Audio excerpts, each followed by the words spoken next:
10, 9, 8, 7, 6, 5, 4, 3, 2, 1. Good morning, good evening, or good night, wherever in the world you are. Hope you guys are doing well, and I really doubt you are after the shocking performance in that second half that we saw from Nottingham Forest. But come what may, welcome to the player rating stream. Guys, before we start, if you're disappointed and shocked at that second half, then let me know by hitting the like button. I mean, I can't even believe I'm asking you to do it, but just do it for the sake of it. Subscribe to the channel if you are new, and if you want to support us, as always, you can become a member for 99p. Hit the join button. Let's get into this. Oh, as my camera has been playing up all day, but hey, I'm back.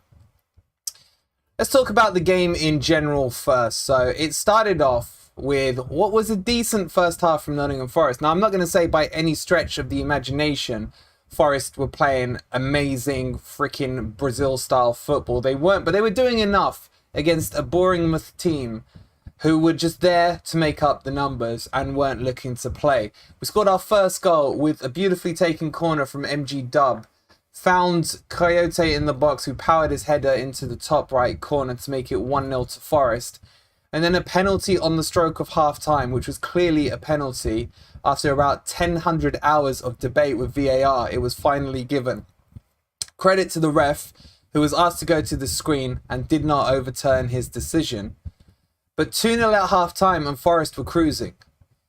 Cruising they were, and they come out into the second half thinking that football is only a 45-minute match.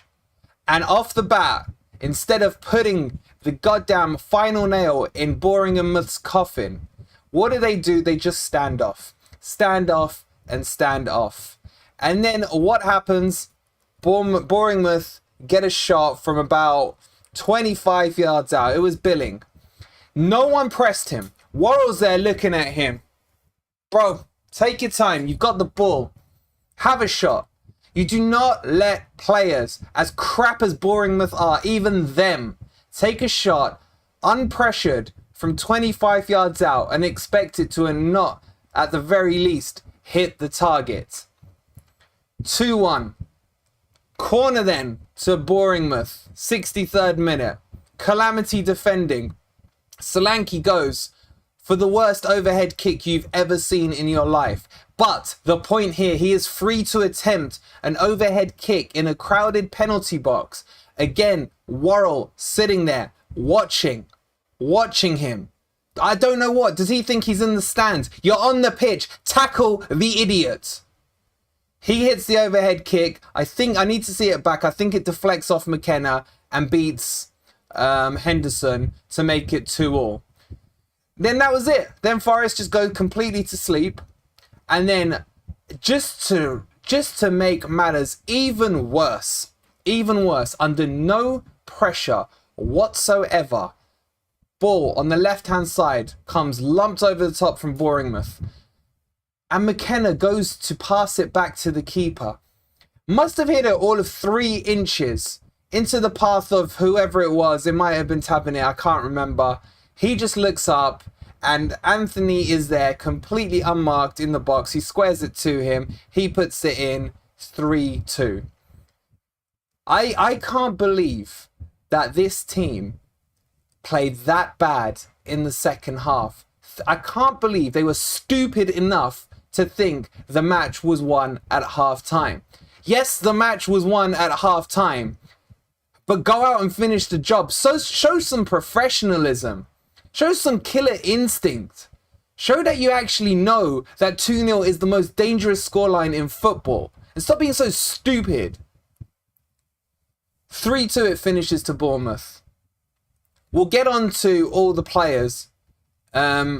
But how do you rate players who played well in the first half and then go on the beach? Were we playing away at Bournemouth here? Go on the beach and literally do nothing. This defense is beyond shocking. And normally I'll look the other way on Mckenna. But after that mistake, he's culpable big time for it. It is so bad that we've spent the money we've spent, and the only defender we have who is worthy of the shirt is out injured in Mckenna. Worrall, what the hell? Cook. When I saw his name, I tweeted back to Forest saying Cook, question mark, exclamation mark. He is not cut out for the Premier League. He doesn't have the pace. He's lost probably another yard on last year as well. And what? Play him because it's some kind of sentiment against his old club that he knows how they play. It doesn't matter. That's like saying I could have gone on there because I've watched Bournemouth play before and I understand how they play. I ain't going to be able to defend. I probably could have defended better than he did though. CW, thank you for subscribing to the channel. And then Mckenna, who's usually above criticism and blame. He is culpable for that third goal. Taking a point from this game, I would have been laying into them.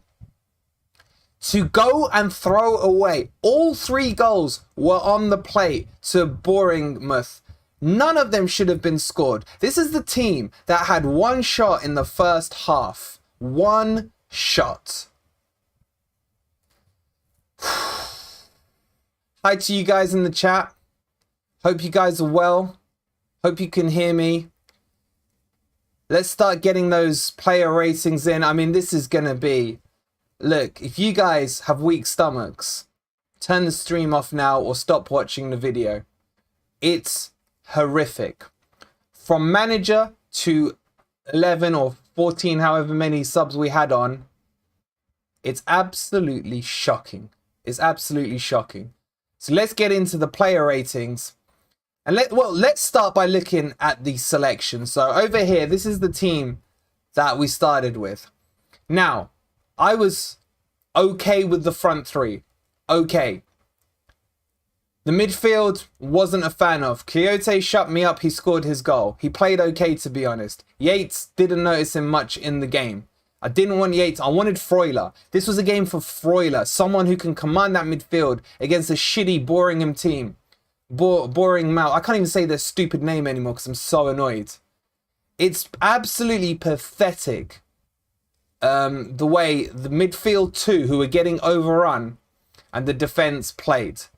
Cook, when I saw his name on the team sheet, you got to put some of this responsibility onto Cooper. We all love Cooper. We all trust Cooper. But if he's done something wrong, he is not beyond being called out. Now, no one can say or should say or will need their heads checked to say Cooper out. I mean, I've seen a couple of messages in the chat and I'm like, guys, calm the hell down. There's a lot of emotion involved now, I understand. But my God, was it blatant to see before kickoff that this defense is not a Premier League 3. They are not. You could have freaking created clones of Mckenna, Cook and Worrall and had them playing as well as a back 6 and the result would have been just as shocking. So let's get into it and let's start with Henderson. Guys in the chat as well, please do start getting your player ratings in.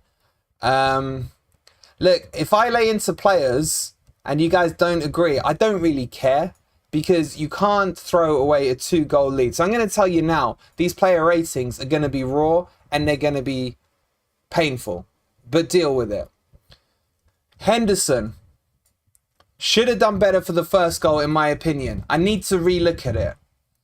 But yes, the ball did swerve, but it was down the middle. A keeper should never be beaten in the middle. And that changed the flow of the game to make it 2-1 and give them the momentum. Could he have done more for the second goal? No, the deflection took it away for him. And for the third goal, as always, the defence sold him short. How does he feel, being the quality he is, looking up? He can't look up with any confidence with those 3 players in front of him. It's shocking that he has to play with centre-backs of that poor quality in front of him. Absolutely shocking. Look, he should have saved the first goal. It changed the momentum. But he's been a good soldier to us so far this season. I'm going to give him a 5 out of 10. Guys in the chat, what are you saying? Alan, Lights Out saying 3. Alan saying 5. Shanghai Noon saying 5. Phoenix saying all of them are 0. Badger saying 6 for Henderson. Not a player today should get over a 5, says Curtis. Potts, Poe the Panda, sorry, says 5. Hendo 7. None of these goals were his fault. I would say the first one he could have done better at. Curtis was saying a 5. 132 Star saying a 6. Badger's already on Worrall saying a 2. But I'm going with a 5 for Henderson. And then let's go on to where we really need to talk about, which is this goddamn forsaken defense. Guys, get your numbers in for Worrall. That's not my rating for him. Let me just get that off. This guy is lost in the Premier League. He's lost. He doesn't know when to step out to close the space. His default seems to be to stand back. Is the captaincy too much for him? Is he not being dropped? Hey, if I'm not mistaken, is he didn't pick up a yellow card, which is well done, Worrall. Well done. It's good to see that streak finally end. It's just, I feel that Biancone should have started ahead of him at right centre back. Now, Worrall into centre back, I'm not against. But is he being the captain enough to not let him go out of the firing line? I have no idea. No idea. John Colby, thank you so much for subscribing to the channel, bro. Appreciate your support. Guys, if we could get the likes up, we're only sitting on 26 and there's over 200 of you in here. Please do hit the like button. I know it's painful to do right now, but please do. Colin as well, thank you for subscribing to the channel. It's getting to the stage now. I'm seeing a few comments coming in here saying Worrall's one of Cooper's favourites. And if that's the case, then we need to, like, Cooper seriously needs to think about it, because Colback coming on as well was a thing that threw me over the edge. But for me, Worrall is not up to Premier League standards. Now, a lot of people have said to me, go easy on him. He will come good. He just needs time to develop, become a Premier League player and all this. To that, I say this very simply. This is the Premier League. You do not have time to get up to speed, to develop, to do all that crap. You've either got it or you haven't. You either start playing properly, understand your role, understand the fundamentals of defending, and do it. Otherwise, next freaking man up. What has Biancone got to do to get a game in this team? What does he think to himself, thinking, I've just seen these three play like shambles and I can't get in ahead of them? What is going on? What is going on with this? I'm giving Worrall a 2. Guys in the chat, let me know what you think. Get those ratings in. Tom's giving him minus 100 million. Brindley's saying 2 is generous. Brindley's also saying he's slow and fouls way too often. Tomic giving him a 1.5. Nick says, do you think Biancone wasn't a Cooper signing, which is why he isn't being picked? No, I think all the players that came in were Cooper signings. MMA saying the defenders are being asked to do stuff they can't do. They're not good enough to defend one-on-one all the time. But that's the pressure they're being put under for 90 minutes by the tactics. But that's my point, bro, is that if they're not good enough to play these tactics and you want to persist with them, then change it to a back 4 or replace them. It's that simple. N2 is saying a 3 for Worrall. Worrall, for all his faults, was the best one out of the 3. Robert's saying a 4. Martin's giving him a 6. Best defender this game. I mean, 6 is too high. No one's getting over a 5 on this team. From the start of them to the bottom of them, no one is. You do not throw away a 2-goal lead and then somehow think a player can get himself over a goddamn 5. No chance. Gus saying needs to change to a back 4. Brittany saying back 4 is our only option. We can't replace anyone. I mean, we can still get Digne. Digne is on a free. Go pick up Digne, for God's sake. Curtis saying, you think lack of training pitch time is why he's not trusting these new players? I don't know. I don't know. He's had plenty of... Biancone was one of our first signings. He was there for the Spain preseason. He was there for the rest of the preseason. And he came on against the Man City game and I thought he played okay. He can't be that bad. He really can't. Four, to be honest, he wasn't worst of defence, but still, Poe, you got to go and see the goals that we conceded, and especially the first one. He didn't press. He really didn't. Okay, so I'm going for 2, Worrall. Look, if you guys think they're low or high, I don't really care. I'm just pissed at that result. Let's move on to Cook. And I'm going to say this, right? Cook should not be anywhere near the starting 11 on this team anytime, any place in the Premier League. He's too slow.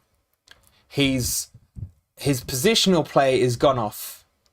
He's not at the races for the Premier League. Yes, he could still do a job in the Championship. Yes, he can do a job maybe in the last 10-15 minutes to shore things up where his energy levels are 100% and everyone else around him is, you know, lower in the tank. But this is not good enough. You can't... Look, Solanke has pace, yeah? Straight away, when I saw the team sheets, I'm thinking, if I'm Solanke, I'm buddying up to Cook and I'm going to do him for pace every single time. I don't understand why Cook goes in. Look, for me, Worrall should have started in the middle and Biancone should have come in at right centre-back. I can't... If I'm in charge, all 3 of them get dropped for the Leeds game. Just to show a point. You're not good enough to step up in that game, you don't play the next game. It's that simple. Was he the worst out of the 3? I mean, he pushed Mckenna to be the worst. I mean, we're battling to see who the worst centre-back was rather than trying to heap praises on them. At half-time, we're all elated. And look how we're sitting here now at full-time. It's ridiculous. It's ridiculous. For me, because he was selected, I'm just giving him a 2. I give him a 2. Terrible. Terrible. I mean, not at fault. Was he at fault for any of the goals, guys? I can't remember. I'm too angry to remember. But he's just not the right person for it. He's not the right person for it. Let's keep going. Let's keep going. Over to Mckenna. Now, out of the 3, Mckenna for me is the only one who could cut it in the Premier League. But out of the 3, he made the biggest error today ever. Ever! And I like Mckenna. And I hate doing this so much, man, because you want to back these people, but we're here to do player ratings. We've got to separate the emotion from the performance. It would have been bad enough if we had drawn 2-2 from a 2-0 winning position. But to do the suicide, it wasn't even an under pressure back pass he was trying to do. It wasn't even an under pressure back pass. It was lack of concentration and stupidity. Put it out for a throw-in if you were going to shank the pass that badly. Put a little extra meat on it. It was like you were trying to play him in. That mistake has cost us a point. The team has cost us 3 points, sorry. And he's cost us 1 of those 3 points on his own. What do you guys, what do you give him? Brynley's saying 2, Matt's saying 4. Martin's saying 3. Southpaw saying 3. And saying Wolverine just got back. We all love Cooper, but today's result is 100% his fault. I said before the game he'd pick a championship side. And he did, Ant. He did, Ant. Glad to see you got home safely, bro. Robert's saying 1. JP's saying 4. 4 is way too high. Way too high. Way too high. That mistake in itself. That mistake. And out of the 3, I've said it. He's the best defender. But that mistake has literally cost us points in the last minute. He's a 1. He's a 1 for me. He didn't do much else wrong. I'm solely giving him a 1 for that mistake. That mistake is not fitting of the player that Mckenna is. And it should not have happened. I would expect that from Cook. Cook did the same thing when we played... It was either Hertha... It might have been Hertha Berlin. I can't remember who it was. No. It was Valencia, wasn't it? It was Valencia. I'd expect that mistake from Cook. But from Mckenna, who I have so much time and respect for, that mistake is unforgivable for it. Lackluster defending, lazy pass back, under no pressure. He should not be doing that. That's cost us a point. You cannot. And there's no one else you can blame on that one except for him. on the last one. At least, at the very least, come away with a point. I'd still be pissed. But to come away with nothing against Bournemouth, the shittest team in the Premier League, for that to happen, unforgivable. Unforgivable. Let's move on. Who's next? Let's go with Williams. If I can find him. All right, Williams. I thought he was okay. But we lost 3-2, guys. We lost 3-2. He is one of the shining lights that we do have at the moment. Not really done anything wrong with the goals. I'm just trying to replay everything back in my mind. He won the penalty as well for us. Why? Because he shows a little aggression. He shows forward thinking. He needs to sharpen up his shooting. His shooting is off point. He creates a lot of chances, and fair play to him for being in the right place at the right time. But he needs to sharpen up his shooting. That position, and I think his shooting will get better. I think it will get better. I'm going to give him a 5. I don't want to... Look, there's certain players that need to be slated. But there's others who did put in a performance. And like I said, you can't get more than a 5. But remember, the other thing with Williams, just to remind everyone, is he's naturally learnt his football in a back 4. So playing as a wing back is new to him as well. So he does need to... Either we change the formation and see what he's like at a back 4, or Worrall has to be kicked off, because Worrall can't cover the space for him and Williams when he's gone forward. It's just that simple. It's just that simple. Let's move on to Lodi. Lodi I thought was good. Whoops. Lodi was good, guys. He was good. There was good overlaps down the left-hand side. He can cross the ball. Create a couple of chances. He had a chance just before the penalty as well. Remember, this is the guy who still doesn't even speak the language. He's only been in Nottingham for a week. This guy is going to be one of the most important players for us. I'm actually not going to put him in the bracket. I mean, was he at fault for any of the goals? Not really. He jumps high. He made a couple of nice clearances as well.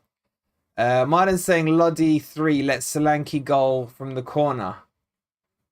I need to watch him back. Look, Lodi, still raw, still a brilliant talent.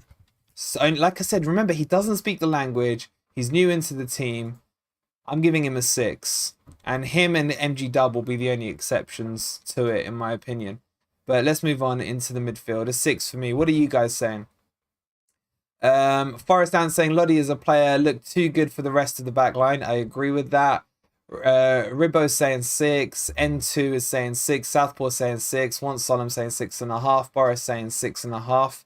Lodi also used to play in a back 4. He did indeed. Lodi had no outlet when he was on the ball. No 9 is killing us. I mean, that's the debate we're going to come to as well. I think he did best. I think he did the best he could with the players around him. That's a good point as well from Jason. But Lodi, he's just going to get better and better and better. So that's the statement of the stream so far. We are missing Mckenna. We are. And there was people that were saying Mckenna didn't have a great opening 2 games. They need to be slapped and have their eyes opened, honestly. Mckenna, I would have taken anyone getting injured, even an MG Dub over Mckenna. We cannot afford Mckenna to be injured. It's ridiculous. Let's go on to Kouyate, guys. Let's go on to Kouyate. He got the goal. It was a wonderful header, a real bullet header. He had to backtrack a little, positioned himself well, and powered it past Neto at the near post. Look, he was good, and in a way, I understand why he started, because what he should have been able to do was release Lodi to get forward and release Yates to push up as well. and then protect the freaking slow coaches in behind him. He was decent. He didn't really do anything wrong, in my opinion. I personally wouldn't have chosen him to start because I wanted a more attacking team. I'm going to put him in the Lodi bracket, I think, and just give him a 6. Good goal. Overall, I mean, he was getting overrun in the second half a little, but he scored the goal, put us on the front foot, and, you know, there we go.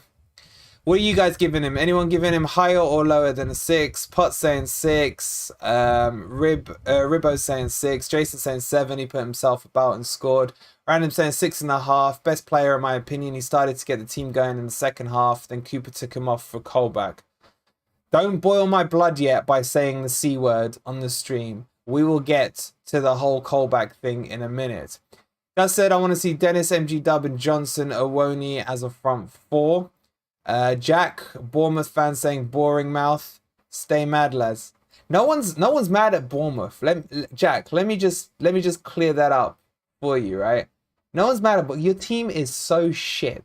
Yeah. The only reason you won is because Forest self-imploded. You offered nothing. Yeah. And this stream is about Forest and what they did wrong. At no point has anyone said Bournemouth did anything right. Because you're one of the most boring teams I've ever seen take onto a football pitch.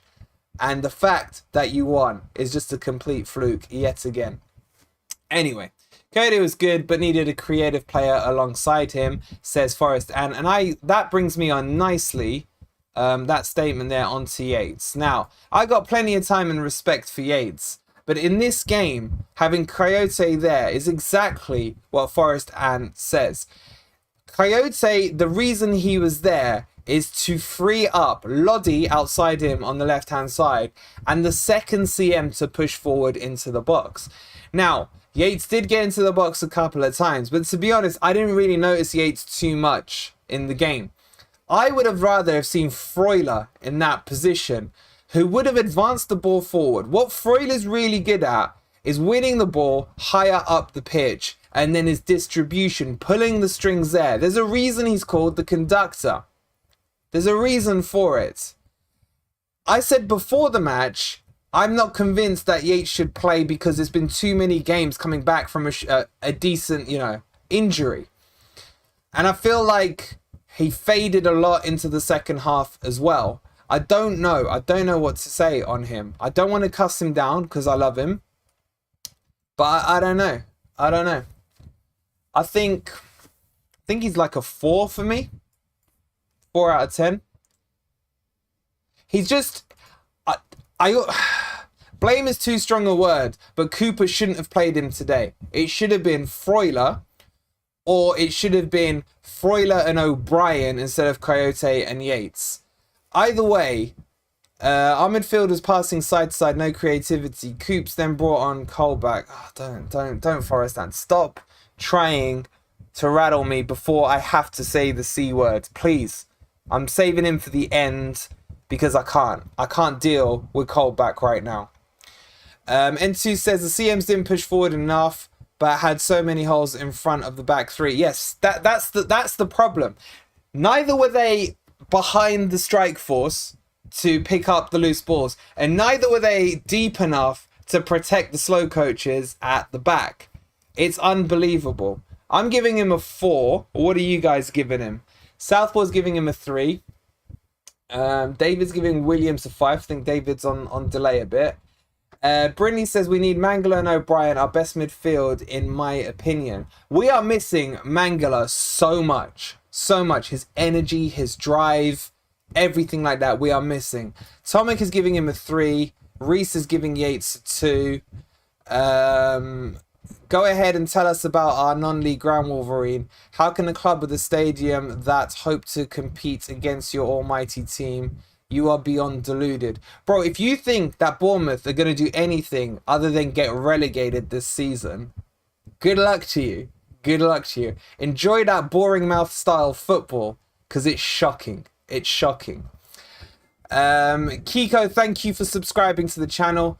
Cooper said the team was naive last week. Well, I'm afraid it was Cooper that was naive this week.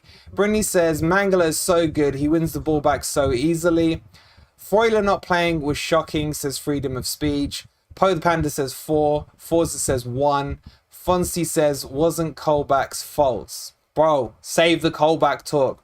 George says Cooper is getting all the blame for me. Expecting players to play differently than how they usually play is stupid and naive. Thomas says Kouyate is a fine player, but he doesn't press. Didn't close down for the first goal today.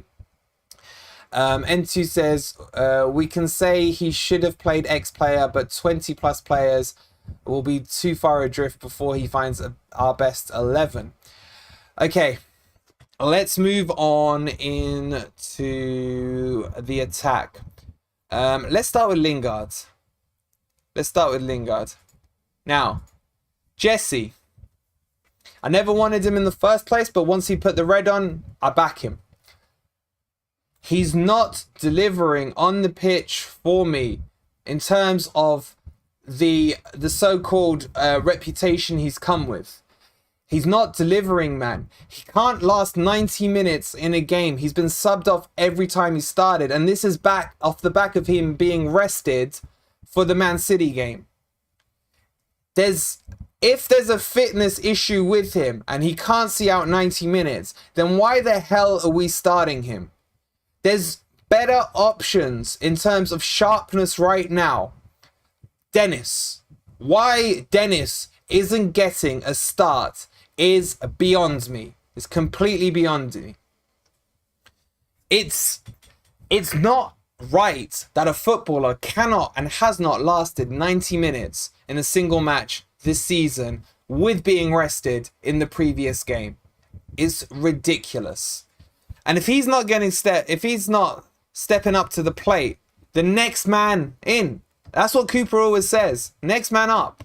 Let's see it. Let's see why there almost seems to be feeling like there's a few favourites being tagged into this team. The likes of Worrall, the likes of Cook, the likes of Lingard. These players are not above being dropped. Dennis is a better option for me. He had an okay first half, but again, gassed out in the second half. What do you do with him? He's a 4 for me. He's a 4. What are you guys saying? Red Dog saying J-Lings needs to step up. The East is Red saying Dennis should have started. I agree. Brennan couldn't pass the ball. Let's go. Let's not worry about Brennan. Sorry. Cull is saying, why are we criticising the forwards when we scored 2 goals? It's the ducking defence. I mean, we've criticised the defence, bro. We've criticised the defence. N2 saying, sorry he's showing he's here for the money. He was at fault for the first goal. Doesn't look forward. Looks like he's going through the motions. He's not interested and hasn't been since coming. I kind of semi-agree at that point. I'm not seeing Lingard driving with the ball. Yeah, he gets the ball, he looks up, he makes a quick pass. But sometimes the passes aren't progressive and they're not going forward. And that's really frustrating. Lingard got to become an impact sub, says Curtis. I don't mind him coming off of the bench. Marzipan says today was just embarrassing. It was a joke. It really was. Southpaw saying Lingard can't start. Brinley saying, why did we spend 20 mil on Dennis if we don't play him? Brinley, I'm asking myself the same goddamn question. Once Solemn says, we scored 2 goals from set play pieces. What one shot on target? With 1 shot on target again. Yeah. So for those of you saying the attackers played really well, yes, they had a good first half. But that's a really good point. Our goals did come from dead ball situations as well. But anyway, I haven't got the stomach to talk about Lingard at the moment because I'm going to say something I'm going to regret. Let's just move on. But Dennis should have started. Jono seems to be upsetting quite a few people in the chat. Probably wasn't his best game, if I'm honest with you guys. I'm just thinking back. I mean, he put the penalty away beautifully. He really did. Into the side netting. Really solid penalty. There was early interplay between him and Morgan Gibbs-White. I'm not saying anything about Jono because I love him. I do love him. let's just give him a 5 out of 10. And just move on. I won't look, I'm biased against him. I'm not going to say anything bad against him. I know I should. But he's Jono, man. He's my boy. He's my boy. So you guys, you know, take from it what you want, but I'm biased, and I'll admit my bias on him. Southpaw says, this is a Forest stream. Get that John out of here, for fuck's sake. I mean, he's got no one else to talk to, bro. You got to remember, no one supports Boring Mouth.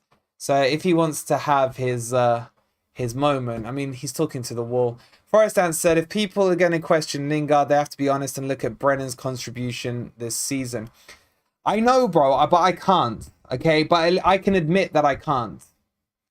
Because I love him, and I know he's going to come good. Look, the difference for me between Johnson and Lingard. Lingard's coming to the end of his career.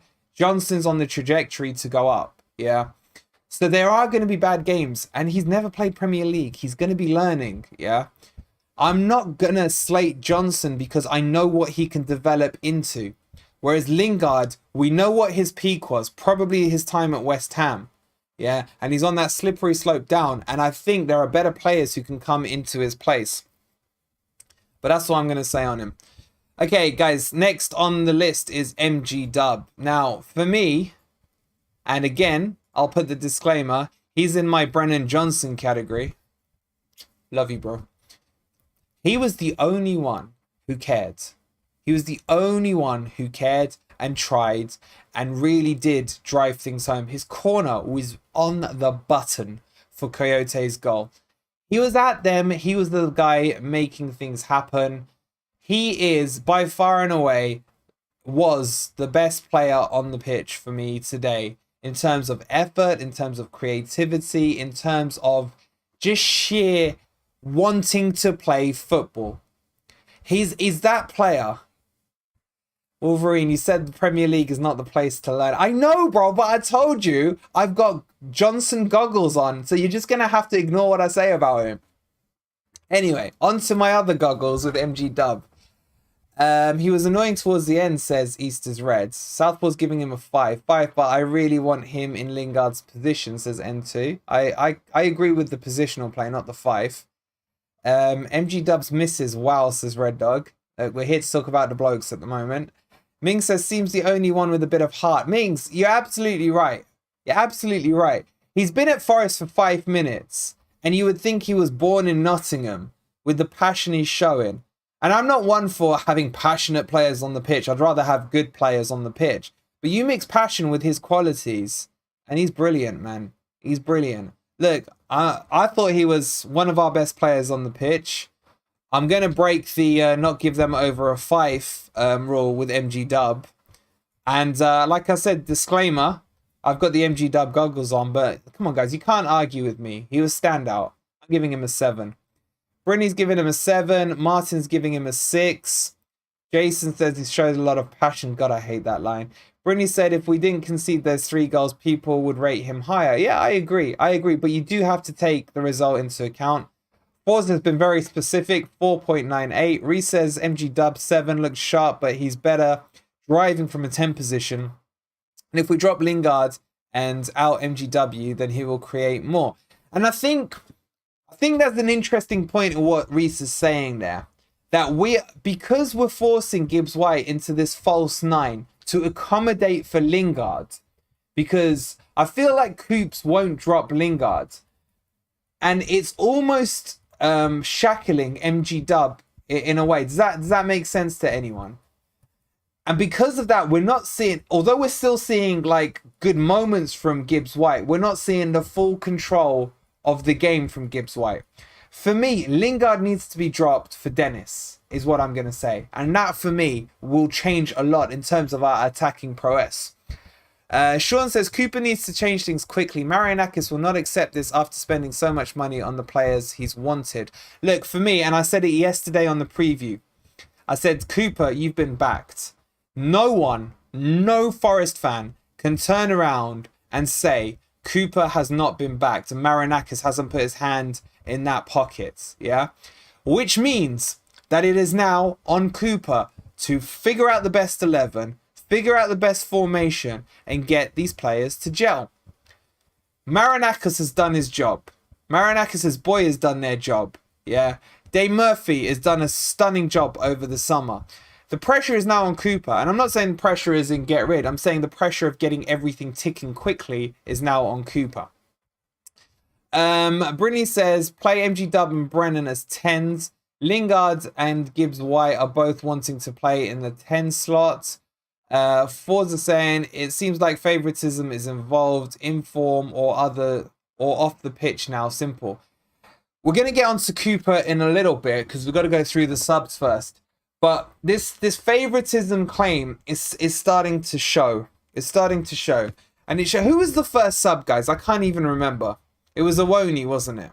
It was Owonyi. Let's get on to Owonyi. I've covered everyone. Yeah. If I'm wrong, someone please correct me, but I'm pretty sure it was Owonyi.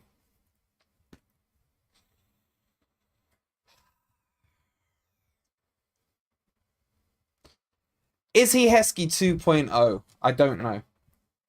He had, again, it's like he had 2 snapshots.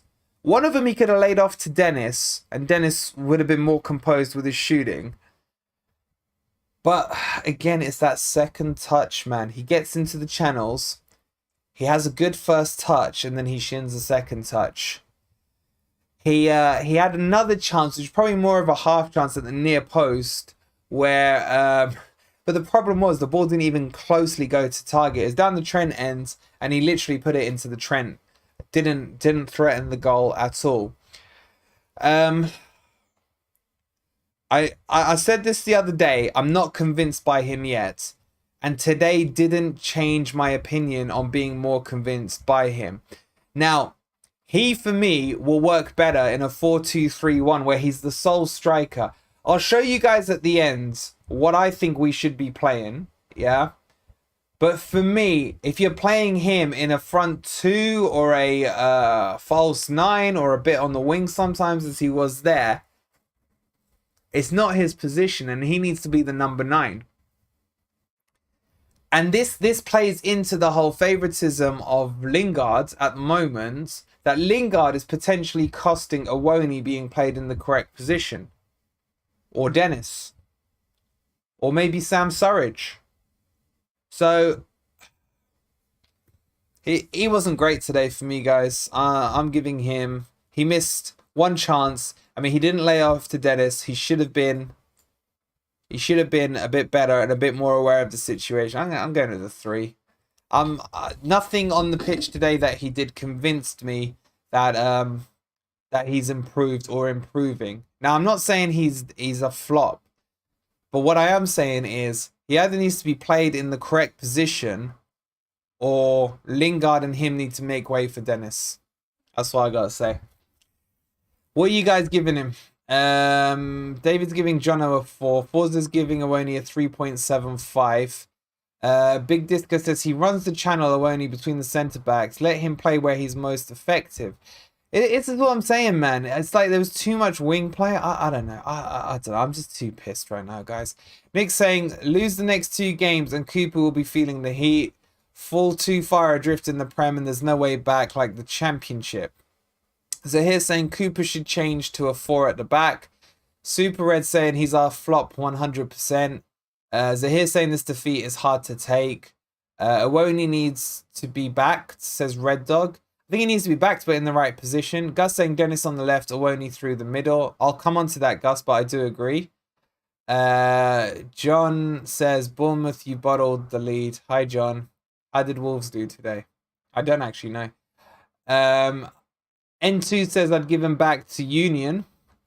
WCW says Union Berlin scored more goals without him. Jason saying I'm on the fence with this guy. Him, Dennis, and Johnson. We need to change formation with the players we've got. Jason, that's exactly what I'm saying. I'm not throwing him to the Wolves. But what I'm saying, from what I've seen of him so far, I've not been convinced. I'm not saying impressed. I'm saying not been convinced. Okay.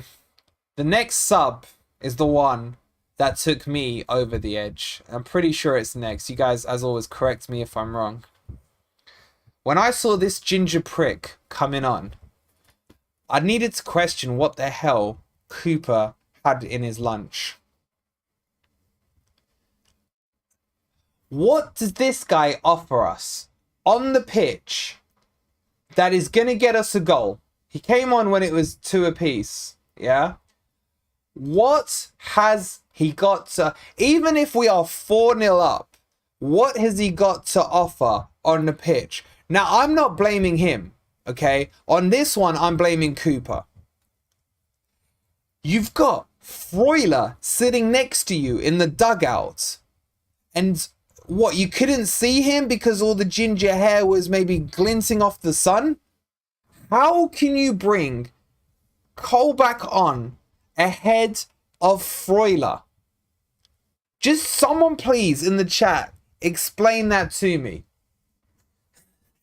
Days is saying Freuler be dyeing his hair ginger. Maybe he should. Maybe he should. Or maybe, I mean, let's go a step further, right? Maybe he looked and wanted the other ginger who's good, O'Brien. And maybe he accidentally called Colback's number out, thinking it was O'Brien. Maybe they both had the back of their heads to him. He said, son, on you come. Ah, this one just boiled my blood. I thought we were done with Colback even making the squad. And then when I saw his name in the squad sheet today, oh, Forrest, damn, just fuck. Oh, he's doing it to wind me up. He really is. And it's working. It's working.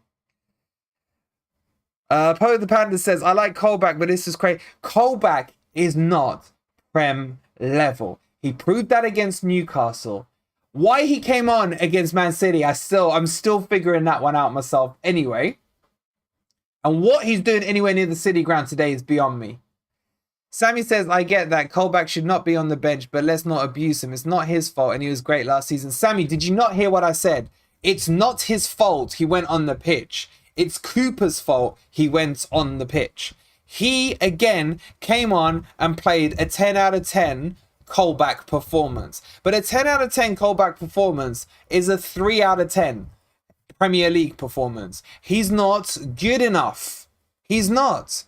And the criminality for me on this is that he comes in ahead of Freuler and O'Brien. Unless Freuler and O'Brien have had an amputation to their leg, and even then I would still put them in front of Colback. Why, someone please explain to me, does Colback get near the pitch? Why? How was Freuler not brought on at all against this match, against Bournemouth, who he would have had on toast? He would have been playing the passes through the lines. What is going on? Does this smell to you guys of Cooper loyalty to the players that brought him up that are still in the squad? I don't know. I'd be interested in your guys' opinion, both in the live chat and in the comments below if you're watching this later. Sean says we should have spent 40 to 50 million on quality out-and-out striker. Yeah, but if you did that and you haven't got the midfield to provide to them, like I've always said, you could put Neymar up front and he ain't going to get service. Shing says, agreed on Colback, but you need to tone down the abuse. Did a service for us last season. How have I abused him? I have said it's not his fault. I'm blaming Cooper for Colback being on the pitch. And I'm telling you straight, look, I'm not going to flower it up and pat him on the back, because I'm also going to say to you guys, how is it that most Forest fans forget what he was like when he first joined Forest? And because he was a soldier and went at left back last season, then suddenly all is forgiven and he's suddenly one of the greatest Premier League players? No, he's not. Understand him for what he is. Squad player, max. Cup player, maybe. Comes on in the last 10 minutes or the last 2 minutes to kill the clock if we're winning, fine. But to bring him on ahead of Freuler and O'Brien is freaking criminal. Absolutely criminal. Called him a ginger prick, bit harsh. All right, I'll rescind that comment. Look, we've lost 3-2. If you expect me to sit here and smile and be happy about it, yeah, after we're 2-0 up, I'm sorry, man, but I'm doing this straight after the match. Understand the emotions for what they are. I mean, come on. MWF says, mate, I'm a Bournemouth fan. Bournemouth were lucky and fluky goals, and our 3 goals with only 3 shots on target. Bro, you weren't lucky and fluky, bro. And GG's to your win. Yeah, Forest just don't know how to defend. Yeah, you guys took your goals the way you should have, but what a joke Forest were. Henderson distribution is not the best again, either, says Rufus. It has been off the last couple of games. Salvador says, agree, this is not a charity organization. The best need to play. Exactly, man. Salvador, you're on the money with that comment. Andrew says, Mckenna, no. Worrall, no. Yates, no. Cook, no. And need 4-3-3 or 4-2-2 with strikers. Southpaw says, our passing is way too slow. Need to get with the pace. David says, even MG Dub faded in the second half. Yeah, bro, but he can't go 90 minutes at that level. You know what I'm saying? Tuffalo should have played. David, what the hell are you talking about, man? Lodi was one of the best players on the pitch. Colback over Tuffalo. Simon, your point is huge. Massively missing Mangala and Niakata. Like, those two players, guys, you don't understand until you watch crap like we saw in the second half on how badly we missed them. Like, there's people like Mangala should walk straight back into the team. And as much as I think O'Brien is good, I'd play Mangala ahead of O'Brien with Freuler in there. Because you can't have midfielders like Kouyate. Look, Kouyate and Yates, nothing against them, yeah? But they're not going to be the ones busting forward, back, playing it. They're more, yes, they are box to box in terms of Yates. But Yates hasn't got like the flary skill or the yappy terrierness about him. Mangala gives you Yates, O'Brien, and Kouyate mixed into one. You know, he does a lot. He's a bit Essien-like in the way he plays. And then Freuler was playing Champions League football at a high-quality team in Atlanta. And we have only seen him start a game against Grimsby and the free hit against Man City. How is that fair to him?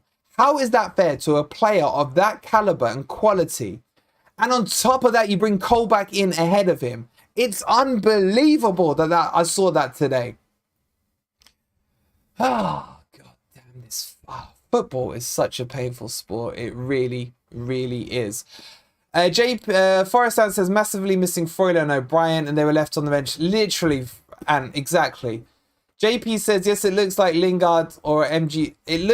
It's looking like Lingard or MG Dub, but not both. And you're right, JP. It feels like at the moment, Coops is shoehorning players in for either egos or favoritism or cost. Yeah? Lingard's got to be dropped. Raw says, can't afford to be sentimental. Let's drop Worrall and Cook. I'm not going to argue with you there. Guys, just looking at it now, right? There's over 200 people in the chat watching live. And we're on 56 likes. Can you guys stop boiling my blood even more? And please do hit that like button now. If we get to 100, man, make me feel a little better about this woeful performance. If we can get to 100 likes in the next 5 minutes, I will be very thankful. No, says AFCB. Fair enough. Okay. Have I even rated him? Look, I'm gonna give Colback a 5. Okay, you guys are gonna be shocked by that. I am giving him a 5. Why? He didn't do anything wrong, but he did a Colback performance, and a Colback performance doesn't help us up the pitch. It doesn't help us back down the pitch. It was a wasted substitution. Okay, so he was on the pitch through no fault of his own. I'll finish on Colback with this. It was Cooper's fault that he brought him on. Pat says O'Brien was a massive miss. We just can't get my head around what Cooper was thinking, if he was thinking at all today. So anyway, let's move on. I can't even stand to look at his picture anymore. Let's get him off the screen. Who is the next one on? Was it Dennis? Was it Dennis?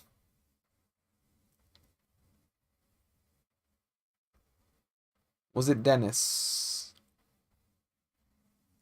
We'll go with Dennis because I can't remember.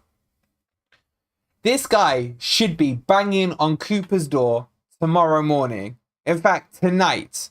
He should be freaking spamming him on WhatsApp saying, please explain to me why I cannot be given a start. This guy's been more disrespected, in my opinion, than Freuler. Because if I'm right, someone correct me if I'm wrong, he's only started a game against Grimsby. And every time he's come on, I've been impressed with him. Now, is he going to change everything and be, you know, that player that we need up front? I have no idea because he's not been given the game time. He's not. Why is he not starting? And why was it, what minute was he brought on? It was late, wasn't it? It was in the 80s. What kind of impact is he going to have that late in the game? It's just unreal. It's unreal that he's not getting more game time. Lingard should have been dropped for this game and Dennis should have started instead of him. 1,000,000%. Cooper got this wrong. I love Cooper, but when he's wrong, we got to call wrong out. Yes, it's in hindsight.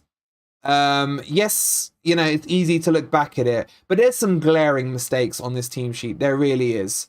I'm not going to mark Dennis down, guys. I'm just going to give him a flat 6. Because I think he's not been treated fairly in the game time he's got. Whether you guys disagree or agree with me, I don't really care because I'm still pissed. 4 likes away from 100, guys. If we can get those last few likes, that would be really, really good to see. Was there anyone else? I feel like there was one more sub and I can't remember who it was. It definitely wasn't Kouyate. It definitely wasn't our Champions League bench warmer Freuler. I didn't see him come on. It definitely wasn't O'Brien, who's arguably been our best player of the season so far. And we definitely didn't see Biancon come on to take off Worrall or Cook. That was it. So let's move on to Coops. Let's move on to Coops. This is gonna be the most painful one. What have I done here? Right, this is gonna be the most painful one for me to do because it's the first time I'm gonna say this, but he got it wrong. And when I say he got it wrong, he got pretty much everything wrong. Yeah. Now, it can sound a little harsh, right? Because we were 2-0 up at half time. But in my opinion, if we had selected the right team and the right players and the right formation, Forest would have comfortably been 3 or 4-0 up. Okay? So that's me addressing the point of anyone who's going to come back and go, we were winning 2-0. The team selection was wrong. It was wrong to start with. Okay? Wrong. The formation was wrong. The players were wrong in certain positions. Yeah? And again, the changes being implemented after halftime took too long. He seems to be taking way too long to impact the game in the second half. You got 5 freaking subs. He's talked about in so many interviews I've heard him say, the game changer that is 5 subs. Well, freaking use them and use them early on. Use them early on. You could bring on 3 subs in the 55th, 60th minute or at half time. And you can still replace the subs if you didn't think they'd done well again with another 2 players.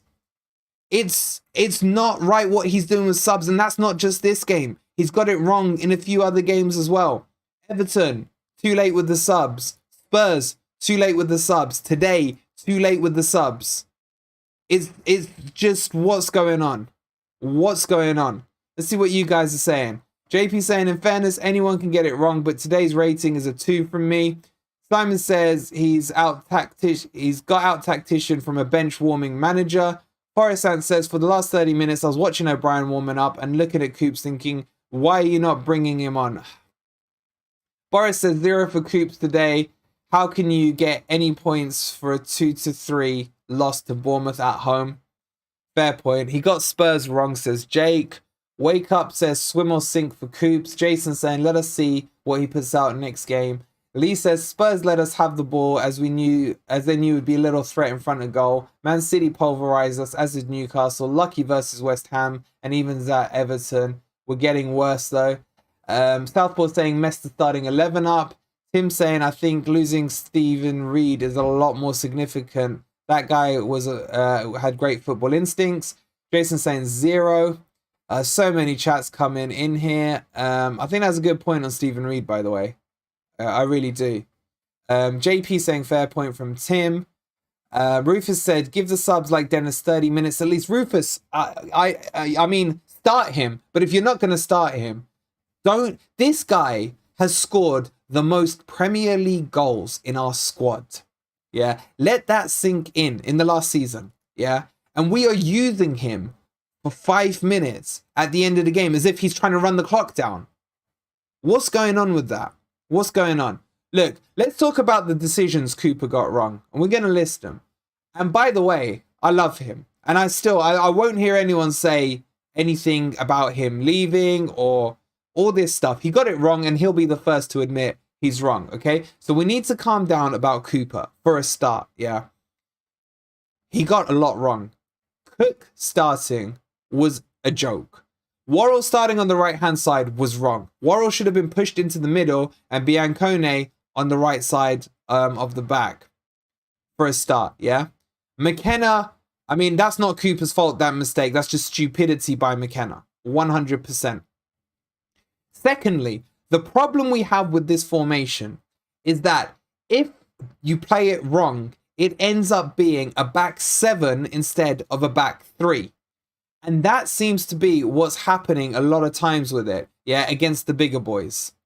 And thirdly, with this back 3, Worrall being on the right cannot cover the space in behind Williams. He's not quick enough, he's not smart enough, he's not agile enough to cover that space. It's too much for him to cover.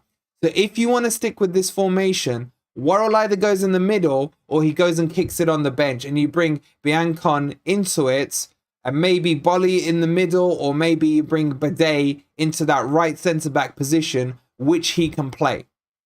Okay, Cooper needs a plan B. I feel like he's been too regimented with this 3-5-2. And it's not working. It's not working well enough. Now, the next thing he got wrong is his persistence to force Jesse Lingard into this team. If you want Jesse Lingard in the team, Gibbs White has to be dropped. If you want Gibbs White in the team, you got to drop Jesse. And you've got to play with a number 9. Be it Dennis gets slapped up front or Owonyi, he has to play a 4-2-3-1. He has to go. For me, the back 4 needs to be Lodi, Mckenna, Kouyate when he's fit, or Bolly or Bidet. I don't mind any of those combos. And then Williams on the right-hand side. The 2 in front of him need to be Freuler and Mangala. Those are the 2, yeah? And then the 3 in front of those, from left to right, Dennis, MG Dub, Johnson. And then the striker, I'll give Owonyi another, a little more time to run out. That needs to be the Forest team. That's the formation most Premier League teams are playing with. It's either a 4-2-3-1 or a 4-3-3. That can work in a 4-3-3 as well, where you would put Freuler, Mangala, and MG Dub or something in the middle. Then you put Owonyi up front, you put Dennis on the left, and you put Johnson on the right. That team that I've just said there has versatility to play a 4-2-3-1 or a 4-3-3. Either way, it would work. What does it do as well? Those 2, Freuler and Mangala, will protect the back line but push the ball up forward. Both of them play forward. The 3 across the middle will stretch out any defensive line's back 4 or back 5, whatever it is. That's what it needs to do. And then Owonyi can become a better player when he's playing as the focal point up front, where he's bullying a centre-back. He can lock himself in against the centre-back, take that guy out of the game and create space and create room. Why are we not trying this out? I don't know. What do you guys think to that? That team, I said, honestly, excites me just saying it, yeah? The back 4 will be a discussion in itself, but that front 6, for me, is the way to go. Let's see what you guys are saying. Sammy's saying, I totally agree with that formation and the team. Get on the phone to Coops and have a word, mate, before it's too late.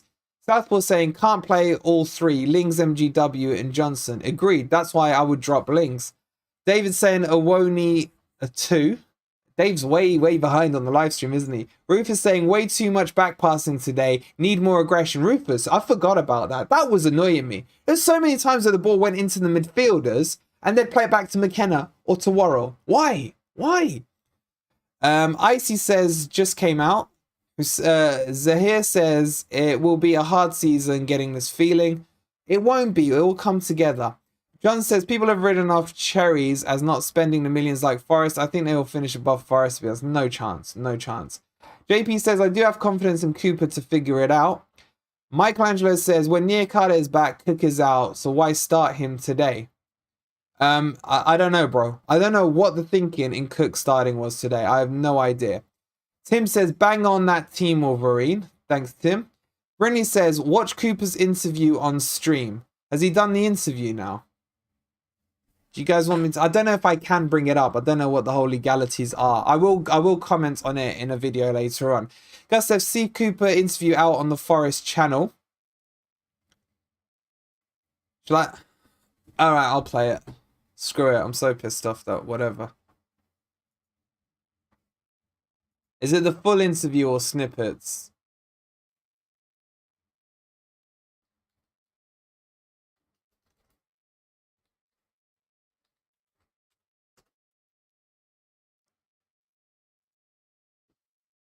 All right, let's see what the main man's got to say. Yeah, I mean, it's something we've been looking at closely. Obviously, played so well first half. More good lead, control the game. Looked like a really good team, you know, great atmosphere, you know, everybody together, and half time was very much about keep it going, some tactical things we need. Can you guys hear? Very focused half time about the intent of keep it going, and then obviously, you know, that could be any further away from how we were the second half. And first goal in terms of how we turned it over, and then Can you guys hear? Okay. Going in is really then set the negative tone then throughout the second half. And second goal's a set piece, which we should do better at, and we'll all, you know, I will always look at ourselves first, but it was slightly unfortunate Yates is off the pitch because that's his area, and he did not before it as it saw, and then third goal stopped mistake, which is probably the first mistake he's made since I've been there, you know, and it's cost us today. But me though, I'm more. It's quiet. I know. I can't really turn it up. All right, hold on. Let me just sort the volume out for you guys. 1 second.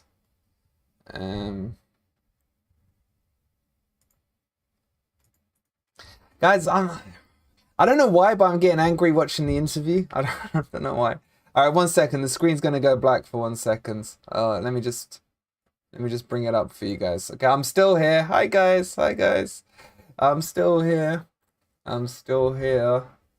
Hold on.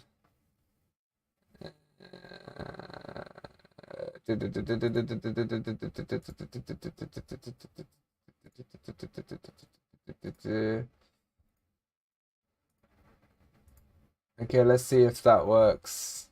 Consequence of how we played second half. Okay. And there's nothing good about today. There's nothing good about too loud. Conceding 3 goals at home, second half, being 2-0 up. You know, there's however you want to talk about it. There's nothing good about the situation that we put ourselves in today, and we've got to accept that. So unlike Forest, especially here when you got yourselves a 2-0 lead, was it almost a case of thinking maybe it was job done at half time? Well, no, I don't think so, Cobb, because of the way the focus was in the half-time. I mean, it may look like that, obviously, with how we played in the second half. But, they did think that. You know, like I said, it was a very focused and half-time full of intent. And I just think, like, they've changed shape. And I didn't think that causes too many issues tactically. Christie was dropping off a little bit more. It was just I think the first goal just was a momentum changer, and we've not managed that well enough. And I mean, you're absolutely right to mention Ryan Yates being off for the second goal from that corner, because he heads a lot of those out, doesn't he? Yeah, but listen. By the way, they've still had the first contact and they've picked up the second one as well. So let's not look for a massive excuse with Yates. Unfortunate, yeah, but you know, we still should do better. There's no doubt about that with first and second contacts, and you know, I like to think we pride ourselves on stuff like that. So yeah, there's no way of looking at that second half without saying that it wasn't good enough.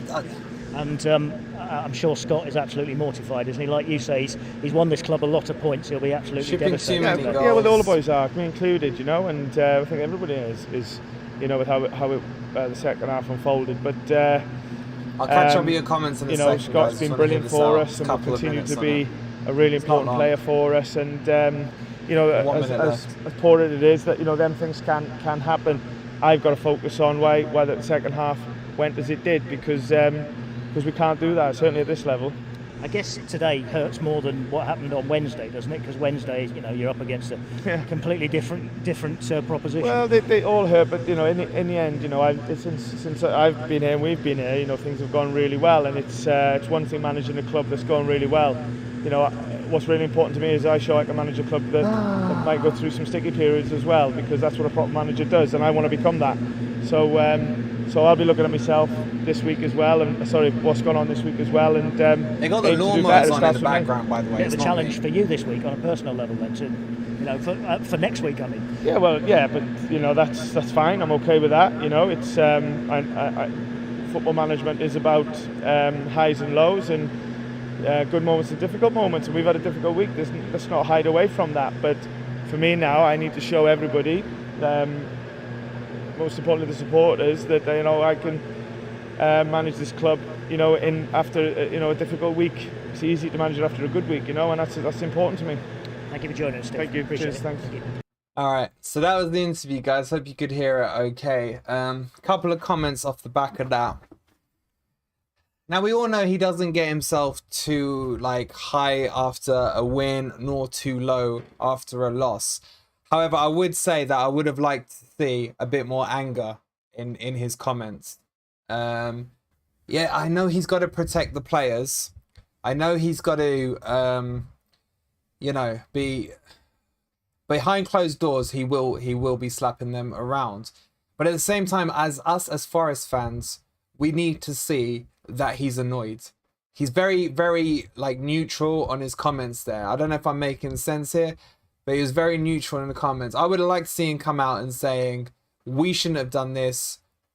We should have been straight on it. We should have been second half, twisted the knife in on them, gone 3-0 up, killed the game. I feel there were weak excuses for each of the goals. He was blaming Yates being off the pitch for the second goal. That's got nothing to do with it. There's always going to be scenarios where someone has to come on and off the pitch if they've just taken a knock or whatever. That's not an excuse. The second goal, the defending was poor in the box. Jake, you're right. It lacks emotion. But I know why he's done that, because even after a big win, he's level-headed. But he needs to understand that the fan base right now is pissed. And if it's pissed, we need our manager to be pissed as well. That's what we need to see. Interviewer not asking the right questions as usual. Why was Colback on? Why was subs late? Yeah, they're never going to do that though, are they? They need to keep their access there. Gibbs White's been saying for 2 weeks that he ain't interested, but I was told to be quiet. I've never told you to be quiet, bro. Look, anyone's opinion on anything Forest here, you say it, and you say it as freely as you want. Raw saying him being sentimental, no good. Yeah, I mean, with the Mckenna one there, he said that's the first time he's probably seen Mckenna make a mistake since he's been manager. That's fine. And he's probably right. But that's not what we want to hear. The mistake got made. And end of story. We don't need you to come out and defend him. I'd rather you just said McKenna's pissed off, breaking glasses at the back. He's apologizing to the fans for the mistake he's made, and he wants to come back and provide a better performance next time. That I would have been fine with. But to come and say, well, he's never made a mistake before, it feels like he's making an excuse for him. Yeah, you get what I'm saying? Which he's not doing, but it just feels just a little bit too sentimental on it. Gus says, can you show us your preferred 11 with a different formation? Yeah, let's do that. So let's give Cooper the rating now. Get your ratings in for Cooper, and then I'll show you what I think the team should be. Again, I'm not exactly freaking Brian Clough, but it's just screaming out for me. For Cooper, I'm gonna go with. It's hard because I love him, man, but I'm giving him a 2 out of 10 for the performance today. What are you guys saying? It is hard. This is probably the thing that's hurt me most. Not the result, not everything. I've got to give Cooper a 2 because he got it wrong. Poe saying 2, Bouncy saying 1, Wake Up saying 2, Anonymous saying 2, Simon saying 1.5. Loads of 2s coming in from you guys. Ants giving him a 0, Gibbs White a -10, Jake a 3. It's Wake Up saying -2.2. Look, we're emotional. The game has just happened. it is what it is. Bournemouth cannot take any credit from the match. Forest are the ones who gave him the game. End of story. Let's finish off with our man of the match for the player ratings, and then I will show you the team that I would like to see. So for me, man of the match today, I'm gonna give it to MG Dub. Get your man of the matches in the comments or in the live chat if you're there now. For me, Gibbs White, he's showing me what it is to be a Forest player. He's showing me, forget your Worralls. You know, this is the guy who's coming in and he's acting like he's Nottingham born and bred. He's absolutely determined to play well for the shirt. He got an assist today. He drove the attack. He's not playing in the position he should be playing in because Lingard's blocking it. But for me, Gibbs White is my man of the match. Now, I'm not saying he had a perfect game, but that's what I'm giving it to. Ian saying Kouyate, Raw saying Gibbs White, Eve is saying Kouyate, Random saying Kouyate, Martin saying Kouyate, Zahir saying Gibbs White. It's between Kouyate and Gibbs White, isn't it? Isn't it? So, okay, let's very quickly go to the team and I'll show you how I would... The hell's that in the top right corner? That's weird. Let me just show you... There we go. The team that I would go with. So for me, let me just quickly change the shape. And guys, let me get down below your first 11. How would you play this?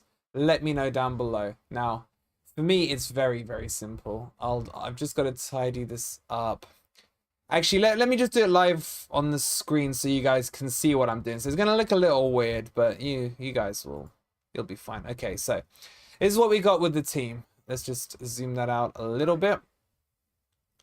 And let's move it across to the left so you guys can see. Okay, yes, this is the behind the scenes stuff. This is how I update the team. For me, the formation is the first thing that needs to change. That's it. I'm done with giving it the benefit of the doubt. This is how the formation needs to be. Let's just move some names quickly. This is how I want to see it. Okay, Lingard, you're gone, mate. Don't want to see you starting. Dennis comes in. Can you guys still see what I'm doing here? All right, let me just tidy this up quickly. I do that. Cook, no thank you. So guys, this is what I'm going with. I'll do a full video on it at some point over the week. But this is what I do. Worrall in a bit. No interest in you there. Now, I'm going to put two names in on how I would do it. This is going to be my first choice. You're out. You're out. You're in. And you're in. You're in? Okay.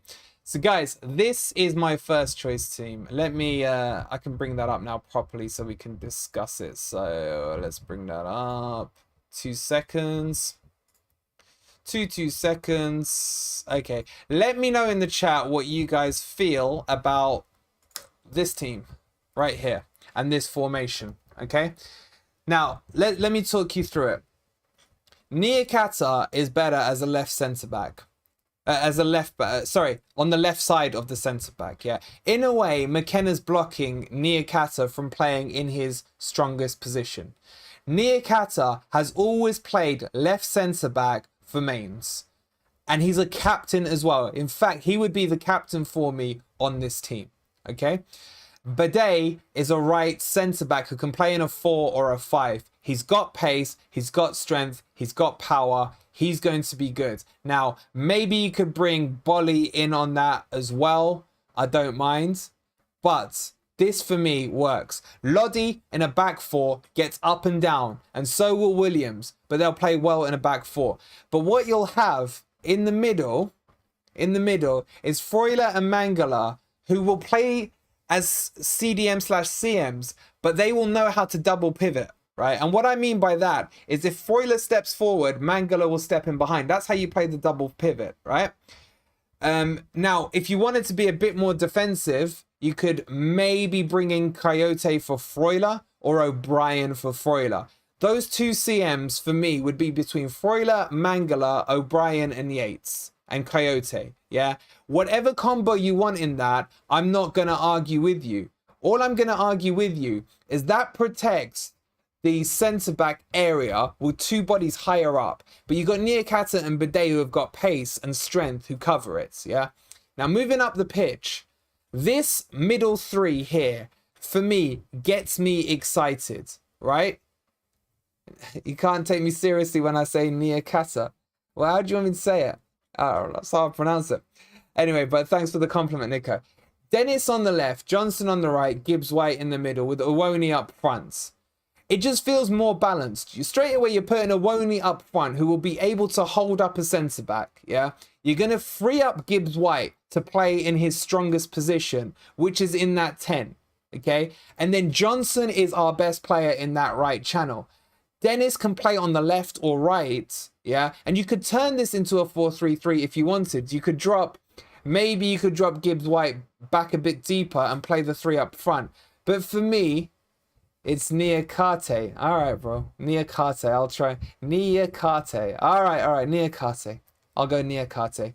But anyway, we're talking about the attackers here. What this will do is, because Freuler has options for passes. If he looks left, he's got Dennis. If he looks in front of him, Gibbs White. If he wants to go over the defensive line, he's got Owonyi. You got Mangala like a terrier there, mopping things up and pushing forward and keeping our line forward. With this team, the difference between it, the most significant difference is we can play a high back line and still recover with the pace of Niakhaté